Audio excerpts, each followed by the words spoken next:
ह्या हेमंत महाजन सर आहेत phone लाईनवरनं। Mahajan sir, ही एक खूप मोठी स्फोटाची घटना दिल्लीमधल्या लाल किल्ला परिसरात, जो अत्यंत रहदारीचा दाटीवाटीचा परिसर आहे, या ठिकाणी घडल्याचं समजतंय। गेले काही दिवस सातत्यानं देशातल्या विविध भागांमध्ये अशांतता पसरवण्याचे, दहशत पसरवण्याचे प्रयत्न सुरक्षा यंत्रणांनी उधळून लावलेले होते। खास करून गुजरात आणि उत्तर प्रदेशमधली झालेली कारवाई, ज्या आयसिस संबंधित लोकांना अटक करण्यात आलेली होती, मोठा कट उधळला गेला होता, त्याच अनुषंगाने हे पडसाद आता उमटतात असं म्हणायला हरकत आहे का? काही या संदर्भातली एकंदरीतच परिस्थिती पाहता याचं काही कनेक्शन असू शकेल असं वाटतं का? हे बघा, सर्वात पहिले मी आपल्याला सांगू इच्छितो की अशा प्रकारची घटना झाली म्हणून लोकांना घाबरून टाकण्याची काहीही गरज नाहीये।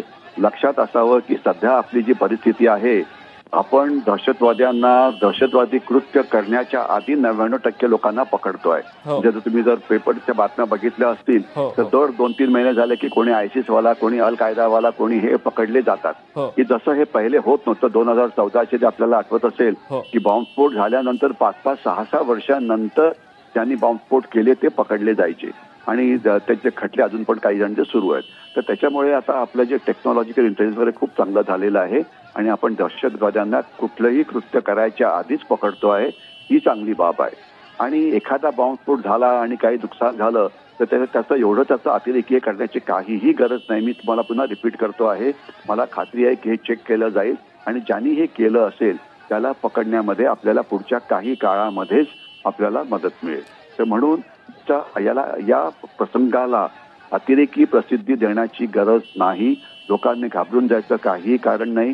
मी आपल्याला सांगू इच्छितो की आपण ज्यांनी हे केलं असेल, कृत्य केलं असेल, म्हणजे चुकीचं कृत्य केलं असेल, त्यांना पुढच्या काही काळामध्ये नक्कीच पकडलं जाईल। मी याच्या आधी अनेक वेळा म्हटलं होतं की कोणतरी मला विचारलं होतं की देशामधला दहशतवाद कधी संपेल, केव्हा संपेल वगैरे वगैरे, तर त्यावेळेला मी म्हटलं होतं जोपर्यंत पाकिस्तान नावाचा देश आहे, तोपर्यंत त्याला चीनची मदत आहे, तोपर्यंत त्यांना अनेक मुस्लिम राष्ट्रांची मदत आहे, तोपर्यंत हा दहशतवाद कधीच संपणार नाही। लो लेवल दहशतवाद हा सुरू राहील, पण घाबरायचं काही कारण नाही।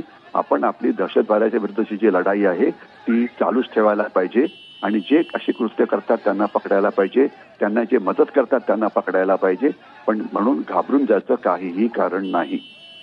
महाजन सर, उद्देश खरं तर तसा नव्हता। हे सगळं तुम्ही जे म्हणालात ते अगदी 100% योग्य आहे, पण प्रश्न याचसाठी विचारला गेला होता तुम्हाला की या मागे काही कनेक्शन असू शकतं का? पण तुम्ही म्हणताय की तसं काही कनेक्शन आहे नाही, नंतर कळेल, तपास होईल त्यावेळेला। पण आत्ताचा जो हा स्फोट झालाय त्या स्फोटाचे पडसाद उमटतायत, आजूबाजूच्या काही गाड्यांना आग देखील लागल्याचं दिसतंय। दिल्लीसारखा परिसर राजधानी आहे देशाची आणि त्या ठिकाणी असा एखादा स्फोट कारमध्ये होणं खरं तर पॅनिक पसरवण्याची खरं तर कोणताही प्रयत्न नाही किंवा त्या अनुषंगानं सातत्यानं जे बोललं गेलं होतं त्या अनुषंगानं सुद्धा बोलण्याचा प्रयत्न नाही। पण तुमचा एकंदरीत काय अंदाज आहे या सगळ्याच्या बाबतीत? मला असं वाटतं, मी पुन्हा ते सांगायचा प्रयत्न करतो की ज्यांनी कोणी बॉम्बस्फोट केला हे अर्थात काम चांगलं नक्कीच नाहीये, त्याचा उद्देश घाबरवणं लोकांना आहे, तिथे कॅओस करणं आहे, याच्यात काही डाऊटच नाहीये। पण मी सांगतो की यांना हे पकडले जातील, त्याच्यामुळे त्याची जास्त काळजी आपण करू नये, उगीच जास्त चिंता करण्याचे कारण नाही। चिंता करूनच लोकांना त्रास होतो आणि उगीच त्यांचं ब्लड प्रेशर वाढतं, टेन्शन वाढतं।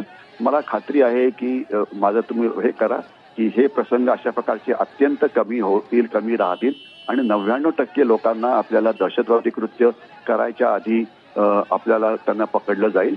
तर एखादं होऊ शकतं की प्रत्येकच वेळा पोलिसांना किंवा सुरक्षा व्यवस्थांना किंवा आपल्या गुप्तहेर संस्थांना 100% दहशतवाद्यांना कारवाई करायच्या आधी पकडणं हे सोपं नसतं। त्याचं एक उदाहरण तिकडे पण होतं आपलं काय म्हणतात त्याला, पहलगामच्या हल्ल्यामध्ये। पण आपलं सक्सेस रेट आता 99% आहे आणि मला अतिशय खात्री आहे की हे सगळे लोक पकडले जातील। सगळ्यांचं कनेक्शन असतं, त्याच्यात काही डाऊट नाहीये। मग ते अल कायदा असो की आयसिस असो की अजून कुठले इंडियन मुजाहिद असो की लष्कर-ए-तोयबा असो की जैश ए मोहम्मद असो, संबंध तर नक्कीच असतो, पण आपण आपली सुरक्षा व्यवस्था त्यांना न्यूट्रलाइज करेल हे मी पुन्हा एकदा आपल्या माध्यमातून सगळ्यांना सांगण्याचा प्रयत्न करतो आहे। ठीक आहे महाजन सर, खूप खूप धन्यवाद। आपण लोकशाही मराठीशी बोललात आणि प्रतिक्रिया दिलीत त्याबद्दल। आपल्यासोबत हेमंत महाजन सर होते आणि त्यांनी कोणत्याही प्रकारे या घटनेनंतर तुम्ही घाबरून जाऊ नका, पॅनिक होऊ नका असं म्हटलेलं आहे। या सगळ्या घटनेला कोणत्याही दहशतवादी कारवाईशी जोडण्याची गरज नाही असं देखील त्यांनी म्हटलेलं आहे। पण ज्या पद्धतीनं सध्या सुरक्षा यंत्रणांच्या कारवाया देशभरामध्ये सुरू आहेत, धडक कारवाई केली जाते, मोठमोठे कट उधळले जात आहेत, त्यातच दिल्लीमध्ये लाल किल्ल्याच्या मेट्रो स्टेशन गेट क्रमांक 1च्या बाहेर एक गाडी उभी